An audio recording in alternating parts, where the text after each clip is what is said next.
To już jest trzeci odcinek z Giovannim Santostasim, ekspertem od prawa potęgowego w kontekście Bitcoina, naukowcem, który ma mega dużo wiedzy. Te odcinki się ukazują w języku angielskim, natomiast chciałem Wam powiedzieć, że z poziomu przeglądarki w komputerze jesteście w stanie z automatu mieć język polski. Tylko uwaga, język polski tylko z poziomu przeglądarki, nie z poziomu urządzenia mobilnego. Urządzenia mobilne nie mają wszystkich języków i u Was może to nie działać, ale w przeglądarce spokojnie włączacie sobie napisy. One standardowo tutaj się wyświetlają, jak widzicie, w języku angielskim, ale dalej klikamy ustawienia, a napisy, tutaj bierzemy tłumacz automatycznie i tu sobie przewijamy. Widzicie, macie wszystkie języki, w tym nasz wspaniały język polski. Nie perski, tylko polski. I co mamy? I mamy teraz wszystko nam się będzie tłumaczyło po języku polskiemu. Oczywiście Giovanni ciągle gada po angielsku. Chciałem mu tutaj AI-em podłożyć język polski, ale nie chciałem mu z drugiej strony wkładać słów, których sam nie wypowiedział, więc they are very cheap, right? Now the bubble, więc Giovanni mówi po angielsku, ale czytacie po polsku. Też tu pod filmem krótki opis tego, jak to zrobić. Przypomnę, wydaje mi się, że to nie działa z poziomu aplikacji zainstalowanej na urządzeniu mobilnym, tylko w przeglądarce w komputerze, ale wydaje mi się, że warto. Zapraszam do trzeciego odcinka, nie ostatniego, tyle dodam. A dzisiaj będzie między innymi o tym, w jaki sposób Giovanni podchodzi do analizy cykliczności, zbierając dane z kilku cykli, nakładając je na siebie i wyciągając wnioski, dowiemy się, kiedy wystartuje bull market, oczywiście zdaniem Giovanniego, a w zasadzie jeżeli przyglądniemy się fizyce stojącej za Bitcoinem. No i zaczniemy temat o tym, dlaczego w zasadzie bańki nie mają żadnego znaczenia dla Bitcoina. Zapraszam.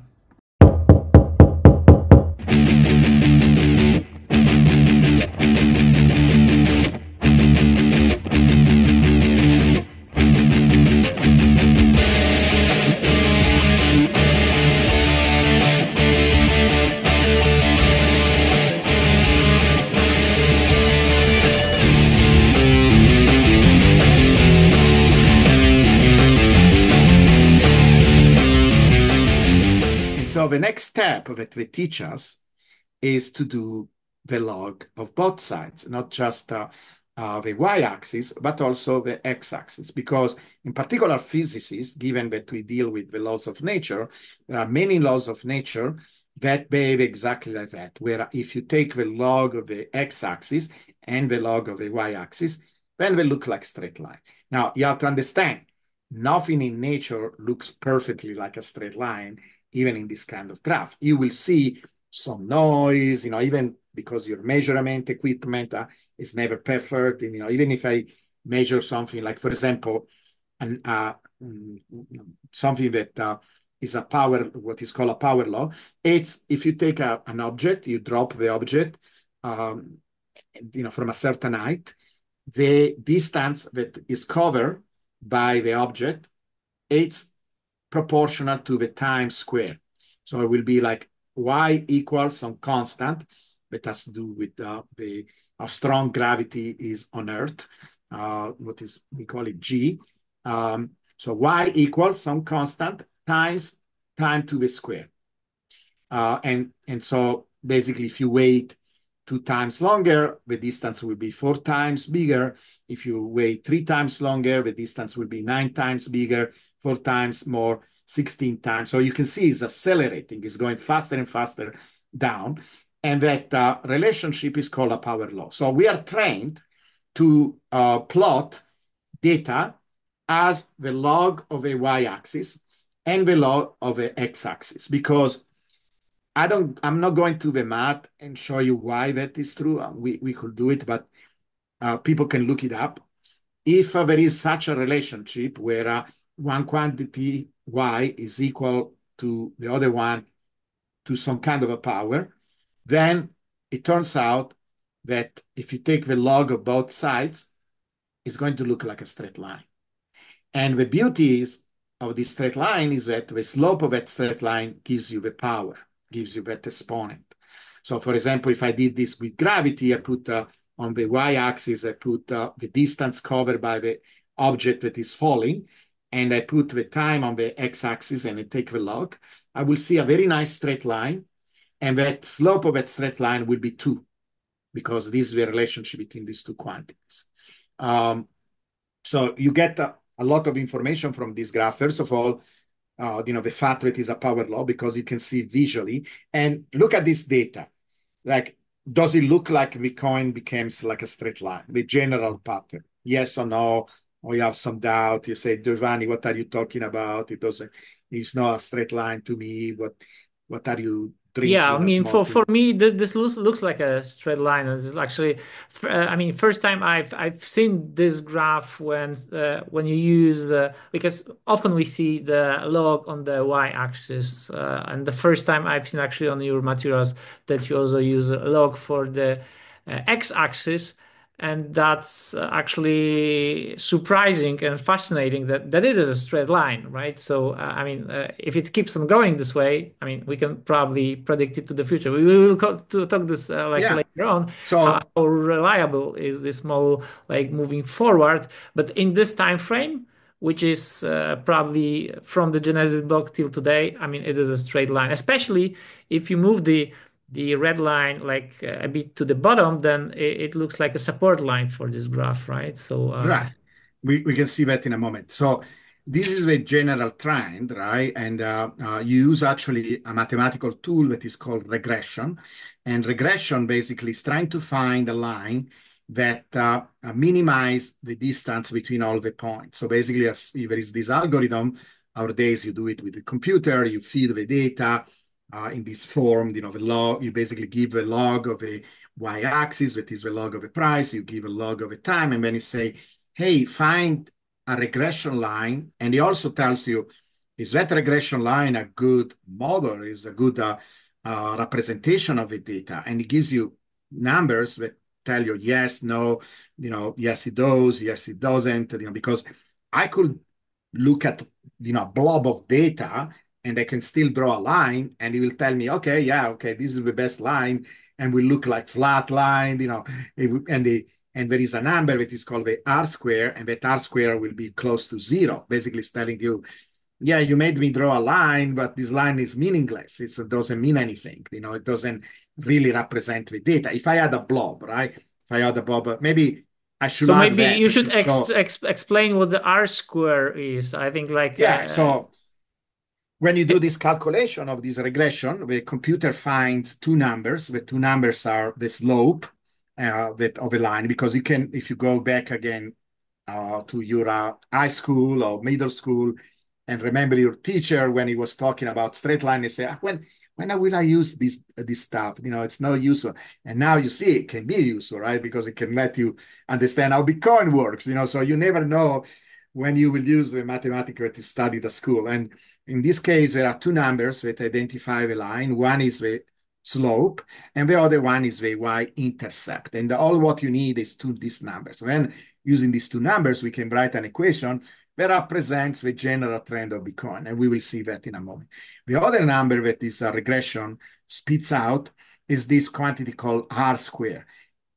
So R square is a statistical measure of how well your straight line represents the data. And this number is usually between 0 and 1.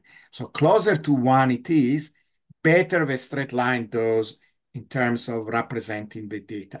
And you can see already, right? Because if we look at, many times I tell people, try to look at the data and try to get a feeling, trying to get an intuition, even to my students, when, I had engineers and physics students taking the class, they get familiar with the data, try to build intuition, right? So one of the things that you see here, for example, with the real data, it's kind of straight and it follows kind of a straight pattern, but at the same time, there are these oscillations, right? It looks like it's oscillating back and forth. But you can see that there are a lot of data above the straight line and a lot of data below. So in a sense, they kind of cancel each other, right? Because this is why That straight line, it does a good job because in general, it's almost like say, yeah, we are going up, but then we are going down, and then we are going up. So in general, we follow that straight line.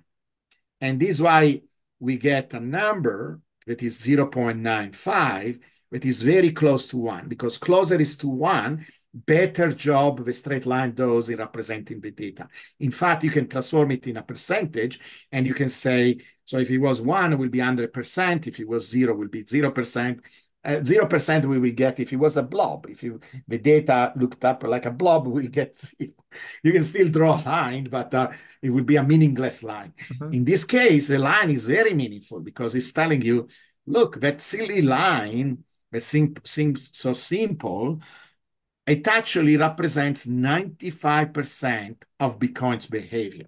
Okay. Are so you if the happy with R square, 95%? sorry to interrupt you. So I if am R happy. square would be like equal 1, then the black line and the red line would be equal. So there is exactly the same line, or the black would still oscillate around the red line. No, it will be exactly almost on top. It will okay. be almost on top.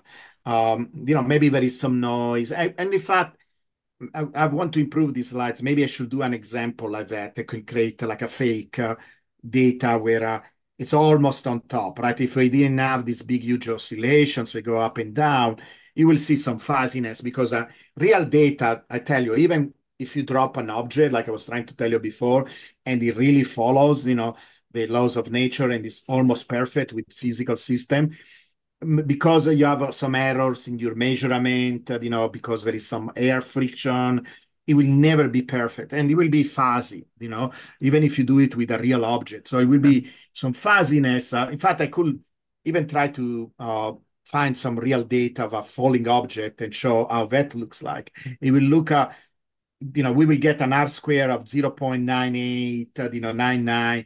You never get one, never.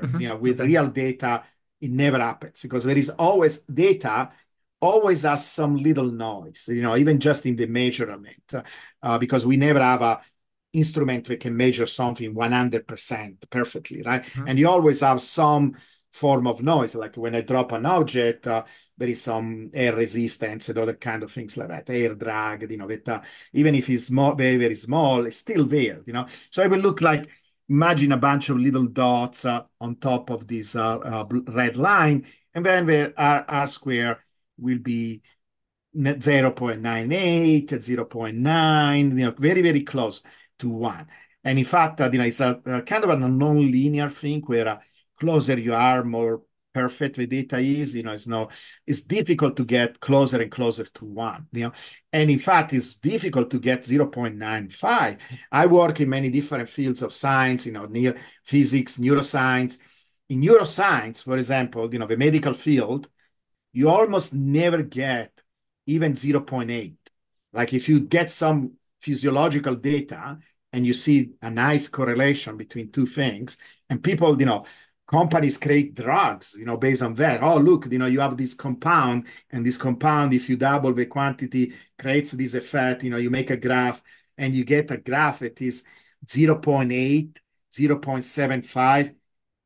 People invest billions of dollars in a graph like that. Okay, so this is how important it is. And if you think it's a small difference going from 0.75 to 95, it's enormous because, again, it's a non-linear process.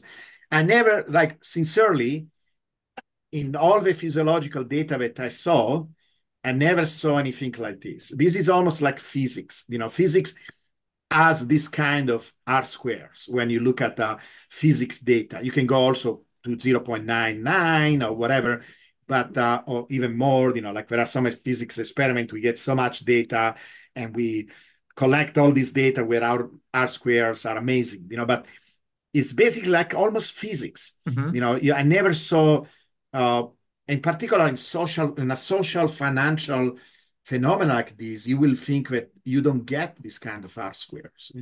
It's amazing. I don't know, people don't realize, people that don't have experience with these things, they don't realize how unique and amazing that we see such incredible relationship with this kind of correlation. Now, you have to be careful with this R square, I want to say, because there are some situations where the data can kind of trick you, so you need to know how to understand it. But in this case, all these objections that you could come up with about the validity of these R squares are not there. Because, for example, the data is uniform, we have thousands of data points, so it's something to be taken for seriously. There is another number that also this regression gives you. It's called P, and P is basically used as a cutoff. Like, you could have maybe few data points and you get a very nice relationship, and then the P is relatively big. It needs to be, that P tells you the likelihood that the data, the pattern that you're observing is due to chance, because sometimes you can get nice correlation due to chance. And that P needs to be smaller than 0.05, 0.05. That means the data needs to be less than 5% due to chance. Mm-hmm. And then people start to take seriously your data.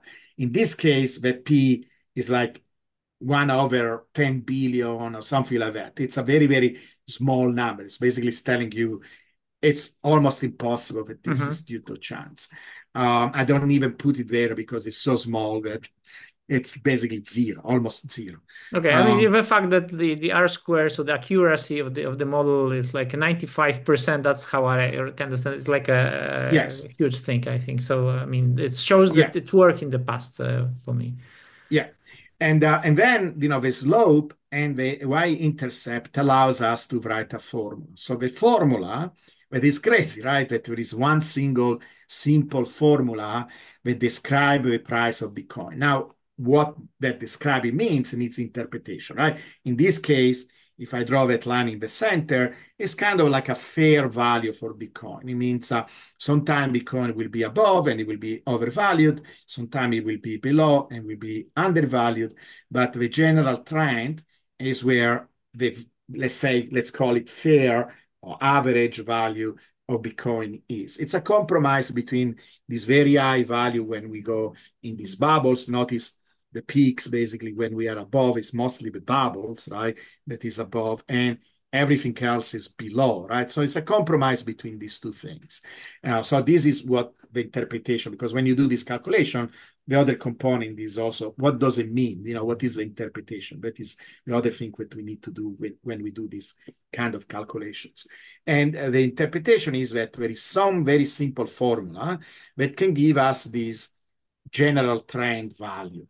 And this general trend value looks like this. It's the price equal some constant. That constant is a very small number, basically 10 to the minus 17. So 0 with 16 zeros, 1. So very, very small number. In a moment, I will tell you the significance and relevance of that number. And then the slope. The slope of this line, it's actually the exponent. So it's basically price proportional, we can say, to the time. So the time, this is, I express it as a difference, t minus t1, where t1 is the genesis block. So basically this means take the difference between today and the time that Bitcoin was created. So how many days are passed by from, you can use minutes, you can use years, you can use whatever. You have to be consistent when you use time, but days is a good way, right? Good measure. It's not too small, it's not too big. So let's take the number of days from when Bitcoin was created. Let's raise that number of days to the power of basically almost 6, because the number is 5.72. And that gives you a price, the price of Bitcoin at that particular time.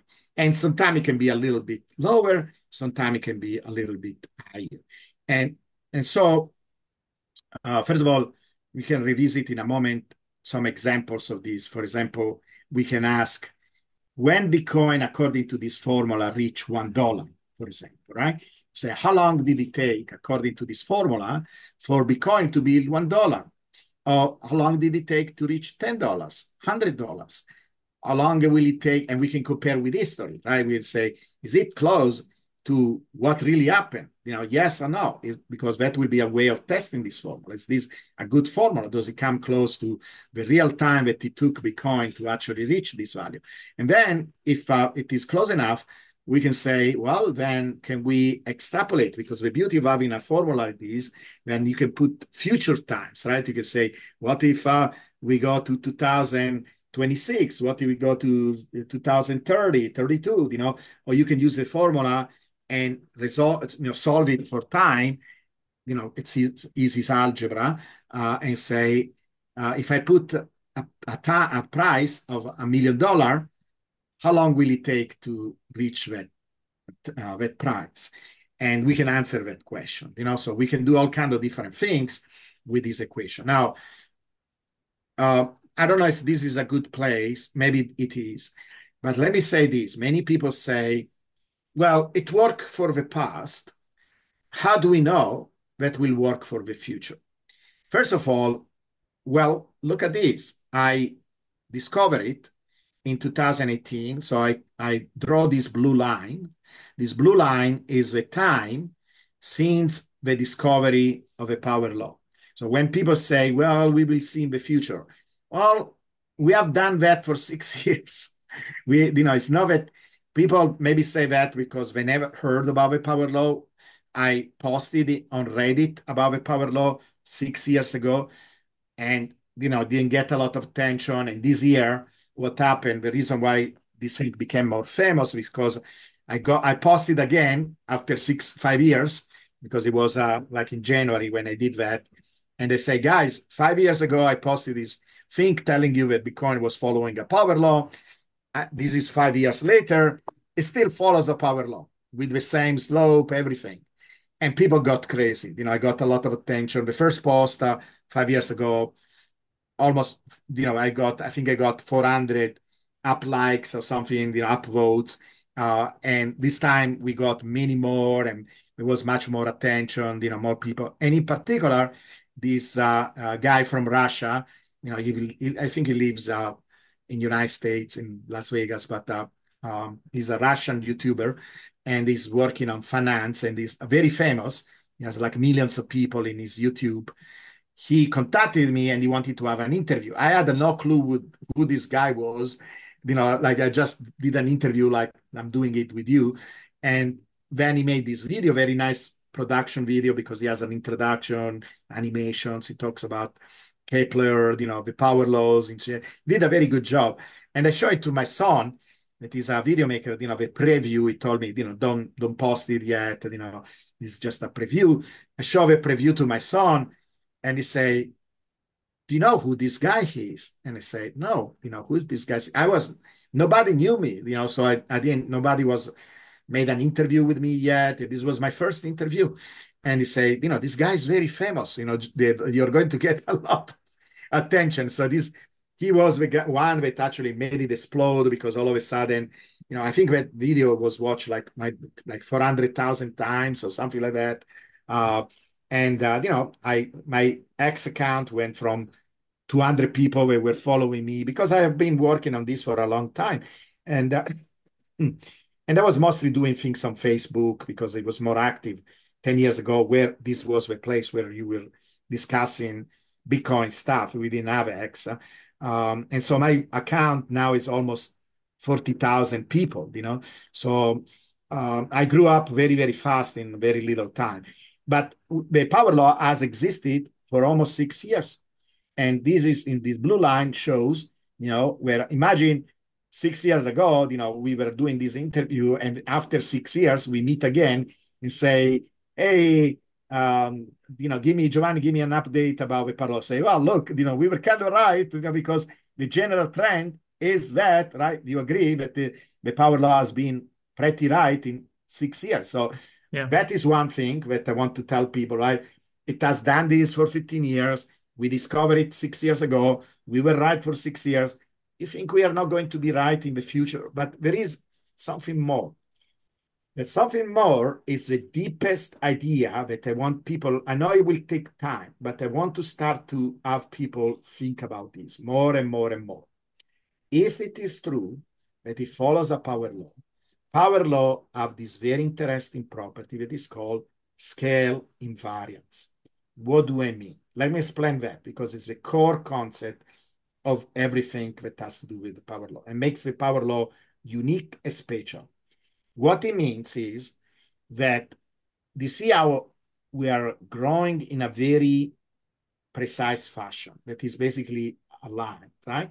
A line, a straight line, is the simplest possible growth that we can have. Basically, is a relationship between two quantities, and it's a proportional relationship. You change one, the other one changes, by a factor, that is very constant, but it changes, right? In a proportional fashion. Now, that constant here is not this constant, because when you write it as a straight line, it will look like a log of price equal the slope in that case. So that is the proportionality constant, the slope. In this case, let's round it to 6. So the log of price equal 6 times the log of time plus a constant. Now, this relationship, this straight line relationship, it's the simplest possible relationship that you can have between two quantities, a linear relationship. But notice it's a relationship between the logs, so the scale, because remember the logs has to do with the scale. So if you're looking at the phenomena in terms of a scale, the scale relationship doesn't change because it's a straight line. And that not changing of a relationship makes it invariant, because invariant means not changing. Okay, so what is not changing here is how the log of time and the log of price are related with each other. And this change this constancy in the relationship has gone through, if you actually go backwards to the first transaction, because by the way, I did introduce the first early transaction backwards. I didn't include it in the model, but if you go backwards instead of going forward, that line goes through that first transaction. It's pretty amazing.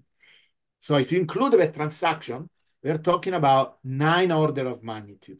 It is amazing. There are very, very few phenomena. Maybe if you take life, you take the entire phenomenon of life and you put it, then you get that kind of range. Or maybe if you look at, you go from the size of a planet to the size of galaxies, etc. You look at all the scales involved, and that is something that spans that kind of range, so it's something that makes Bitcoin look almost like a universal phenomena, like life, so you're taking all the different life forms and you get that range of relationship, and then you see a pattern there. Do you think that pattern will change if you go 1 order of magnitude? In other words, imagine we never saw an elephant, right? We show that this relationship works for all the animals up to a horse, right? From even cells, we can include cells because it actually works even with cells. So we go from the cells all the way to a horse, and there is a beautiful relationship there. It looks like a power law. And then we discover an elephant, and somebody tells me, oh, the elephant is 10 times bigger than a horse. I don't know if it is true, but let's make it simple. Let's say it's true. Or some weird animal that is 10 times bigger than a horse. And as a scientist say, look, we have this relationship. I can guess what the energy consumption of that animal is because I can extend the curve to include the unknown animals that is 10 times bigger than a horse. I can just make this line a little bit farther and include that animal too. Do you think I will be right or will be wrong? Do you think that probably the elephant will follow that law, or do you think it will be such an exception that it's not going to follow? What is your guess? Yeah, I think it will follow the law. Right, because usually when this thing happens in this way, there is some reason and there is some mechanism that probably the elephant will not escape, like that is the entire point, that if it has worked for so many scales, it's such incredible deep thing that probably will work also for the elephant. And it turns out it does, okay? Yep. And so I will say that these apply to Bitcoin if you understand the relevance and the significance. And you will think, well, it's not an animal, the physiology cannot really be changed, it's basically the same physiology in all the animals, you can make all these arguments. My argument will be, it's the same thing with Bitcoin, because otherwise we will not have seen it at all. If we have seen it, it's because Bitcoin works in a way where this mechanism is in place. And what is this mechanism? The mechanism works like this. Everything happens to Bitcoin happens due to what Bitcoin is at that particular moment.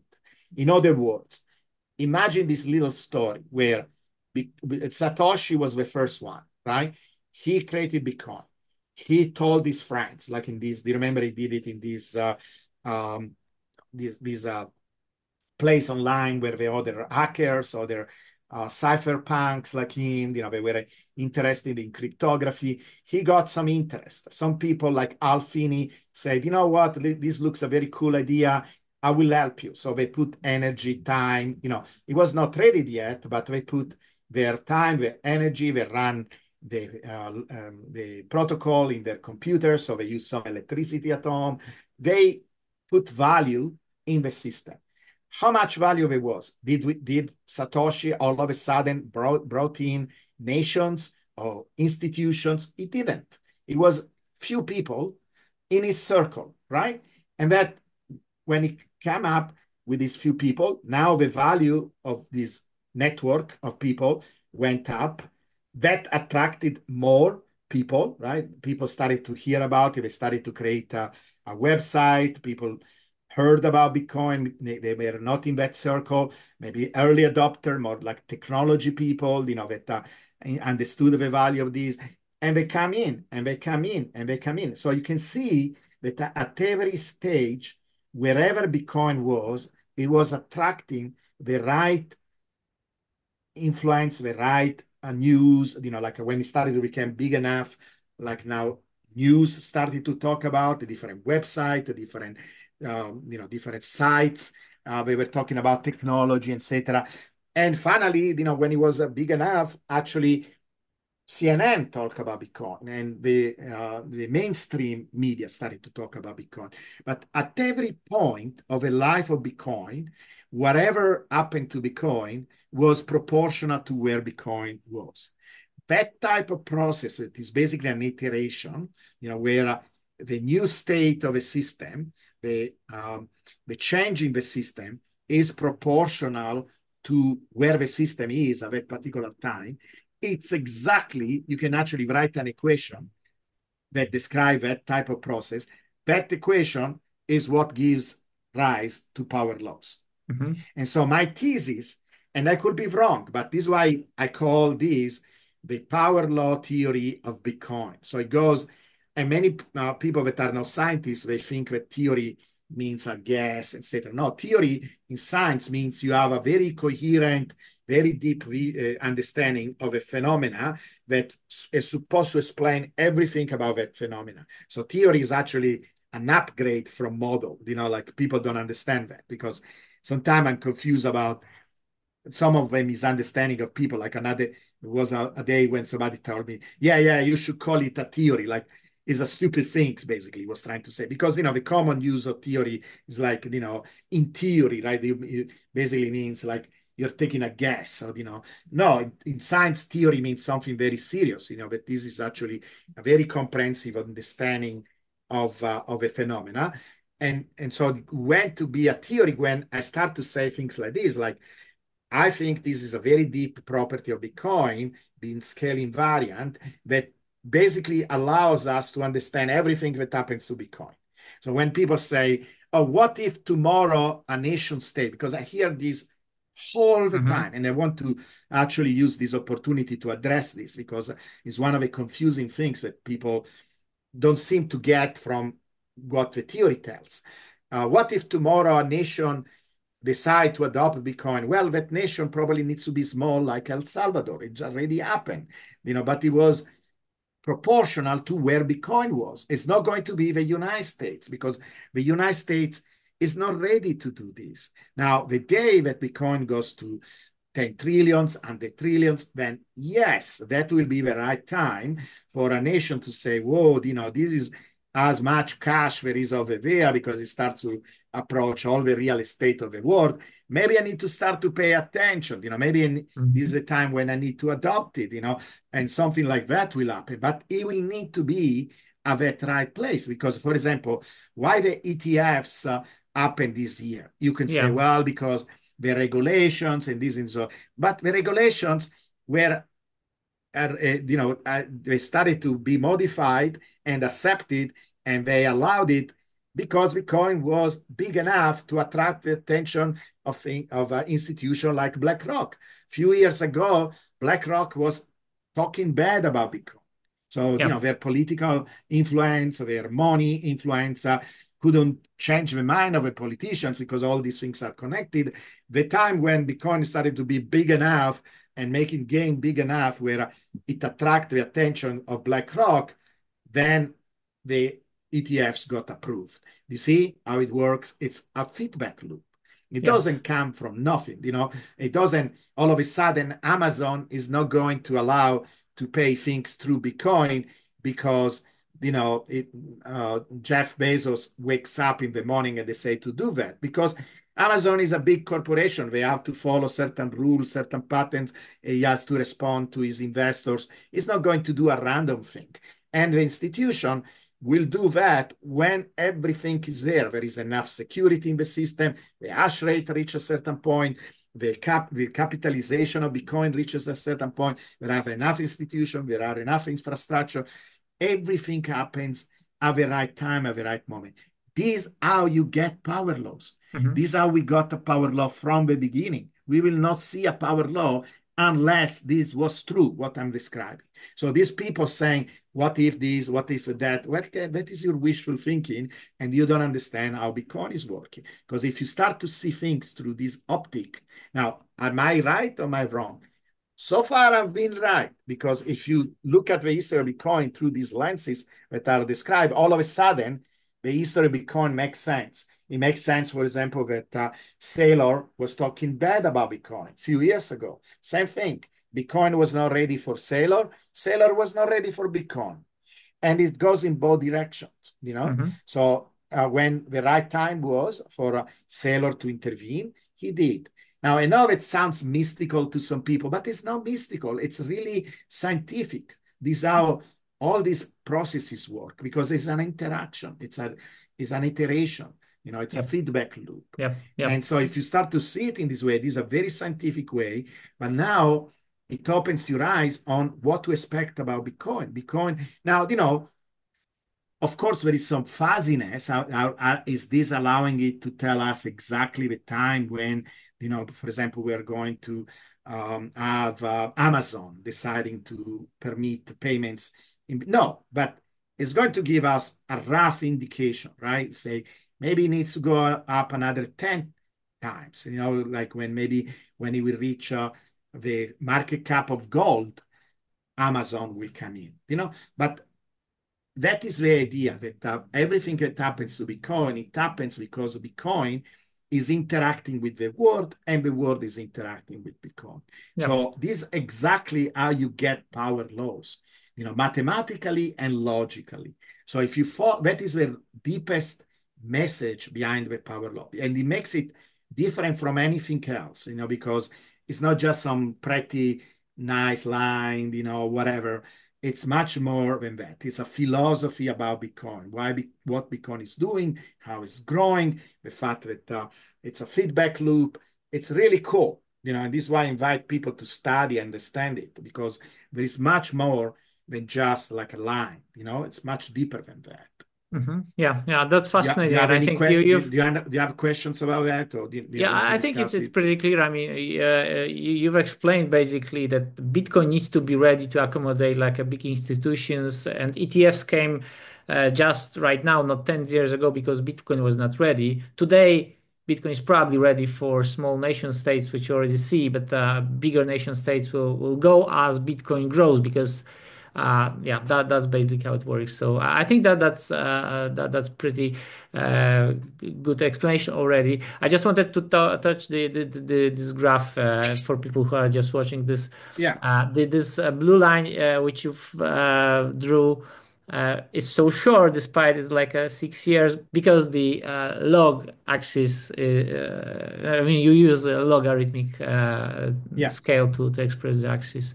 So I think we may go maybe to your next slides to cover the remaining. Yeah. So just to make it clear, though, that when we look at a straight line, it's again a straight line in a log graph, right? It's in terms of a scale and not in terms of a linear quantity. If you bring this to the linear back, right, because it's more intuitive for people, people are more linear than logarithmic. It's difficult for us to think in logarithmic ways.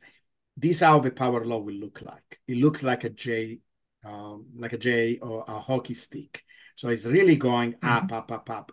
And by the way, if you still have doubts that this is not a good representation of the data, the black line here represents a moving average. So I took 4 years because 4 years is long enough where you make the bubble much smaller. So see how they look like basically oscillations, small oscillations around the red curve.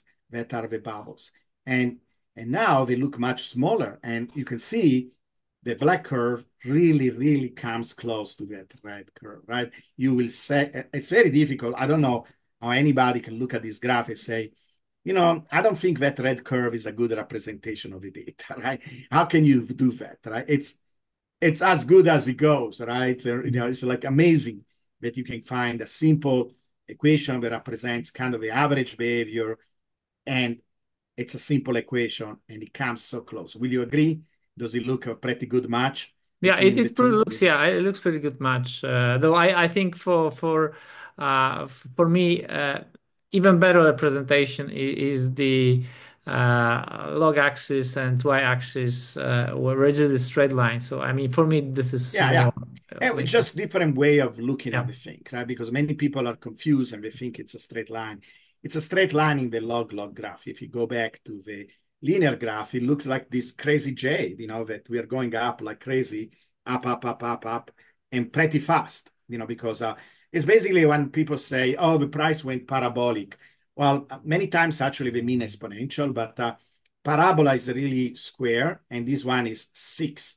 So it's even going faster than a parabola. It's going very fast up. 6 is very high power, and that means that very small changes in time creates big, huge change in price, right? Yeah. So it's going very fast up. So basically, now, what I can read from this graph, I mean, looking at the today's data, I'm reading that we are just a bit below the power law estimate, right? So currently, yeah, because this is the power law fitted to the moving average, right? So it's kind of like similar to the support in a sense, and they can show you what we were discussing before. You were saying, there is something also interesting where if you shift that line, that straight line in the middle, to about 60% down, then you find another interesting pattern that is, it looks like we never go below that. Yep. Below this line. Now, there are many other ways that you can calculate this line. You can look at like percentile. For example, you can start from the smallest value and then you go up and include more and more percentile of the data. And so this will represent like maybe 0.1 percentile or something like that. But another way of doing it is this method is called ransack, that basically you're saying, okay, throw away all the outliers from the pattern and keep the inliers. And in this case, I color-coded the blue are the inliers, the black are the outliers. And you can see, like I have a graph somewhere of the same thing, because it will be even more surprising. Yeah, so maybe a question once you're on this slide. I mean, I understand that if you move the red line 40% lower from the trend line, then it's pretty much the support line. But are you able to predict the bubbles? I mean, I think it's much harder to predict. We can discuss that in a moment. So this is another way of representing that. It is also very interesting because this was done because other people are starting to work on this and showing that I am not the only crazy guy that sees these patterns, right? So we are verifying. So this is really good that other people are verifying these results. So I'm basically borrowing these from another person that is exploring this topic. He's an engineer, etc. And in this case, he did this representation where he kind of, grayed out. You can barely see, right? You can barely see the bubbles. And now he emphasized in this way the inliers, and you can see they are basically the bottoms, right? All the bottoms that we had. And look at this. It's pretty striking because if there was not something going on there, right? And for example, we think that this has to do with mining, that this is actually the cost of mining one Bitcoin.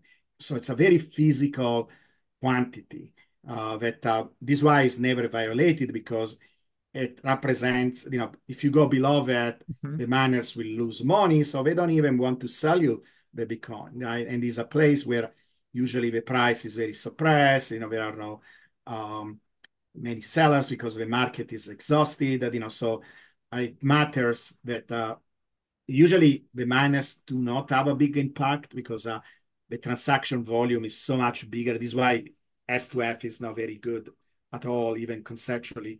But this is a place where miners make a difference because the market is exhausted, and if they sell even lower than that, then mining becomes unprofitable. And so this is why it's relevant. But it's still, see, the beauty of doing this scientifically is that you have all these rabbit holes that you can go in and start to explore and try to understand more and having more data. It gives you a framework to explore all this topic and trying to go to really the bottom of things, But it's for sure, what is striking to me is this, that how possible is that the price leaves this trend, goes to these bubbles, it reaches a peak. It takes about 2 years because of the pattern. Also, we start to see all this regularity. The beauty of using the power law is that now you can use the power law as a reference, and it shows you all this pattern that you will not be able to see if you didn't have a reference, because then, what are you using? What are you, the power law gives you like a trend, and then you can say, okay, what are the deviations from the trend? Do I see any regularity in this deviation? So it's very useful also for that.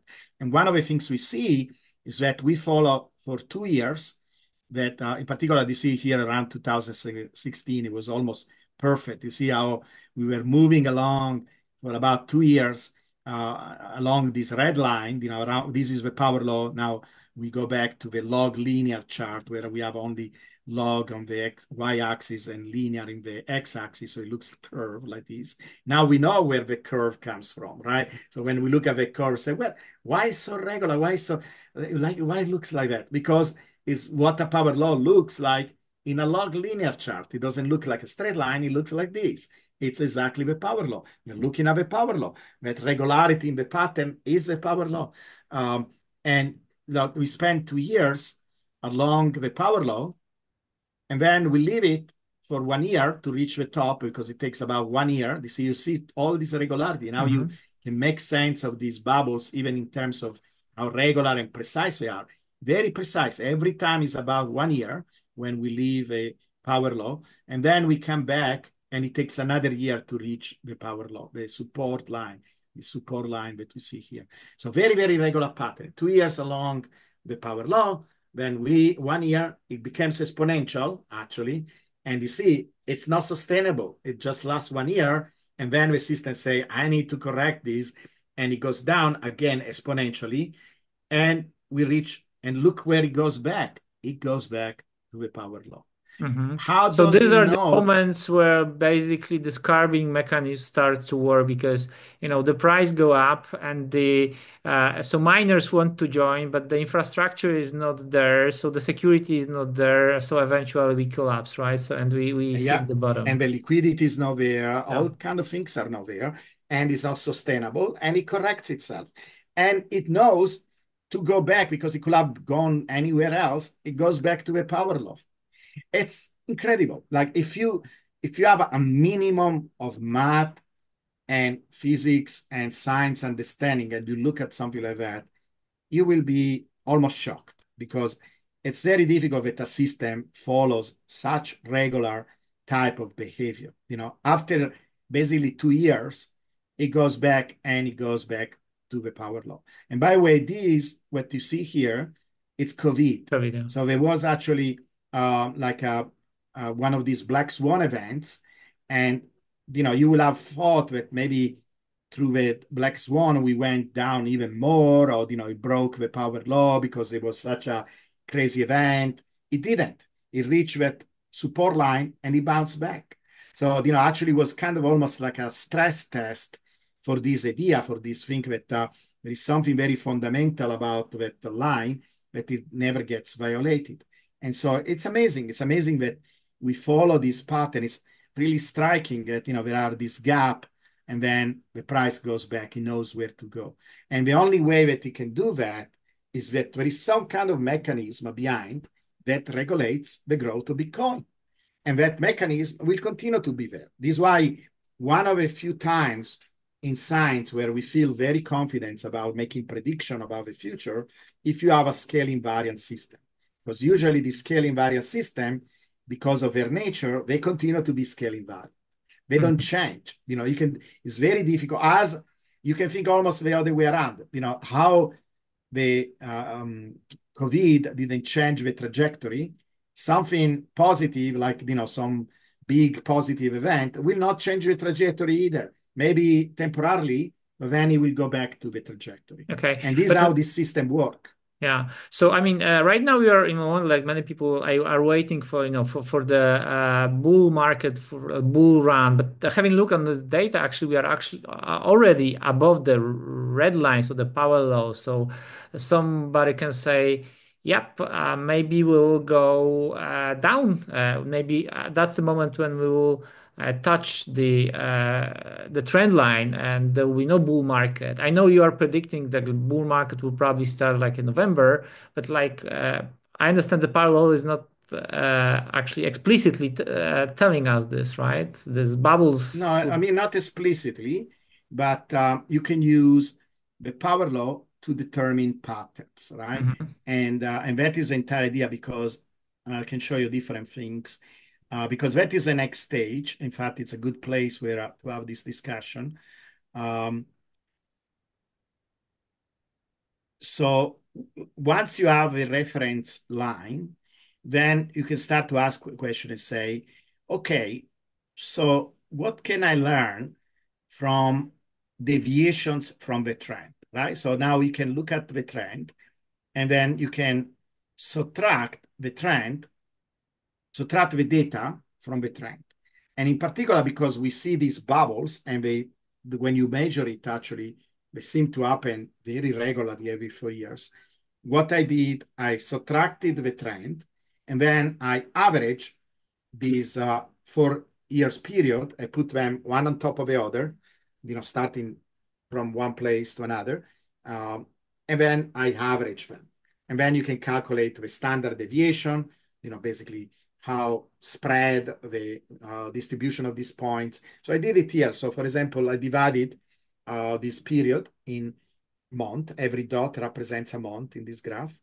And so I took all the data points for the 3 different cycles that we had. So we're talking about 90 points, right? Because 30 days for 3 cycles, 90 points. So every dot represents about 90 points.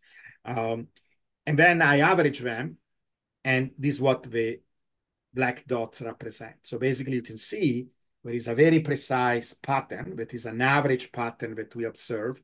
And so this is not a prediction from the power law, but it's an application of a power law that we can use it to understand the cycles, you know. So, and so in an indirect derivation from the power law, that the power law gives us a reference, then we can look at how the data oscillates around the power law. And then we discover that is a very precise pattern, because you can see even with the error bars, so this bar represents the uncertainty, because, you know, not every cycle is exactly the same. So it's represented by how large these bars are. But you can still see that there is an average behavior, that the bubble behaves in a very regular fashion too. We can say when the bull market starts, you see here, usually the bull market starts here, because this is where the deviation from the trend, right? So because see, this is the blue line, the cyan line represents the trend. You see how we are below the trend, that is the support line, that basically is a support line, and we spend about 2 years. In fact, I have a graph that shows that, right? It's 2 years below the trend. This is what happens in a very regular fashion. Then you can use that. So you're saying the power law doesn't predict when the bull run starts. It does indirectly, because if you study the cycles as deviations from the trend, then you're using the power law to study this cycle. So it's an indirect consequence of studying Bitcoin through the lenses of a power law. So it's not a direct consequence, because this is a way of thinking. The power law says there are no bubbles, because in theory, the bubbles cancel each other. Like you can even see it from this graph, right? Look at this graph that we were looking at before. It's almost like the bubbles don't do anything.